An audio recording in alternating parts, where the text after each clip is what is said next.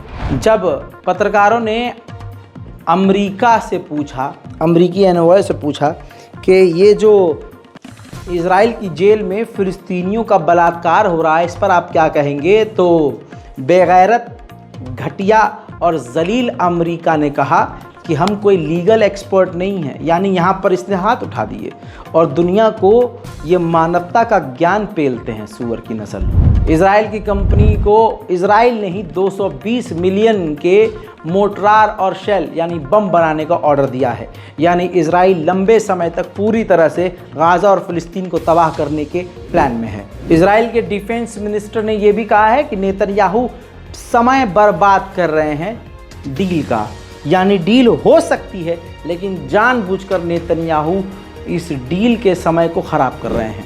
Israel के कहने पर इजराइल के गुलाम अमेरिका ने अमेरिका में ही इजराइल के कहने पर 3 फ़िलिस्तीनियों को डिटेन किया है।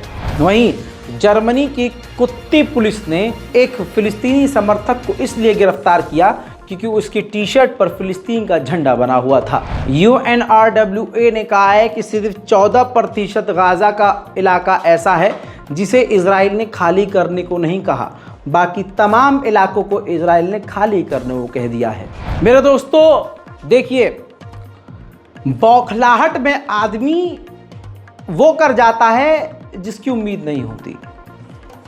हमारी ज़िंदगी में भी ऐसा होता है, जैसे कि सामने वाले को इतना चिढ़ाओ कि वो जो नहीं करना चाहता वो कर दे। मतलब मान लीजिए अगर मैं किसी इंसान से चिढ़ नहीं रहा हूँ, मैं नॉर्मल हूँ, लेकिन सामने वाला प्रिटेंड कर रहा है कि तू तो मुझसे चिढ़ता है, तो एक दिन मैं भी कहूँगा हाँ यार चिढ़ता हूँ मैं तुझसे, चल तेरी माँ की, ये समझ रहे हो, ये होता है। ऐसे ही ओलंपिक जो हो रहा है फ्रांस में, वहाँ माली और इजराइल के बीच मैच हुआ, जिसमें माली के समर्थक ने इंटरव्यू देते हुए कहा कि माली हमारा देश, हमारा जो टीम है बहुत बढ़िया खेला। पीछे एक इजरायली खड़ा हुआ था, तो वो पता नहीं गोबर के नशे में था, मूत के नशे में, उसको लगा कि ये पॉलिटिकल बात हो रही है। डर देखिए, क्योंकि इजरायलियों को पता है कि हमारा जो क्राइम है और हमने जो क्राइम किया है वो पूरी दुनिया में हम बदनाम हो चुके हैं। तो वो बेचारा माली का बंदा खेल की तारीफ कर रहा था। जब वो इजरायली बीच में कूदा तो उसने कहा कि इजराइल भी अच्छा खेल रहा है, ऐसी बात नहीं है, आप लोग भी अच्छा खेले हो। इतनी सी बात पे वो इजरायली बोला no politics here, no politics here, no politics. इतना उसने माली के समर्थक को परेशान किया कि आखिरकार उस माली के बंदे ने चिढ़कर ही फ्री फ्री फिलिस्तीन के नारे लगा दिए और इजराइल के लोग मुंह पिटाते और गरियाते रह गए। देखिए। And what do you think about the game? I thought it was a good game. I thought in the beginning Israel was better, but now Mali is is destroying them. I think Israel is not bad. Israel is not bad, but I think Mali is going to destroy them today. No, I'm just talking about football. I'm just talking about football. Mali the best, no politic here. Free Palestine! Free Palestine! Free Palestine! Free Palestine!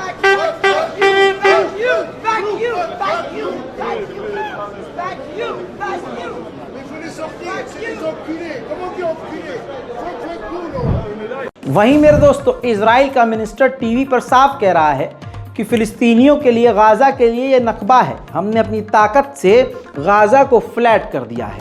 אנחנו פשוט עם כוחות עצומים, עם חרדים, מתנחלים, אנשי גבעות, אני, שמאלנים, כאילו חבורה מאוד מגובשת, פשוט כל יום בהתקפות, משטחים את הרצועה.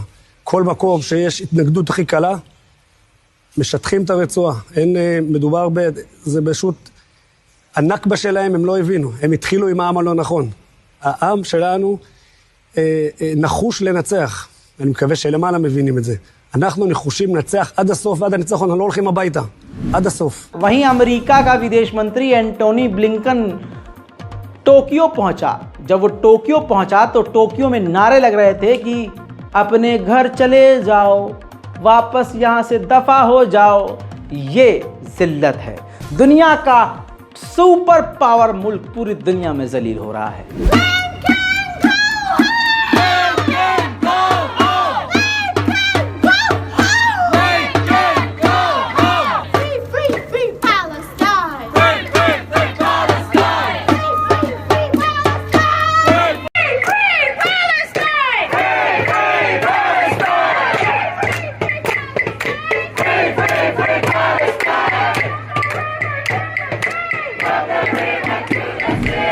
वहीं Germany की police ने कई सारे फिलिस्तीनी समर्थकों को गिरफ्तार किया है। उधर नेबुलस के इलाके, फिलिस्तीन के नेबुलस के इलाके से कई फिलिस्तीनियों को इजराइल की आतंकवादी पुलिस ने गिरफ्तार किया है।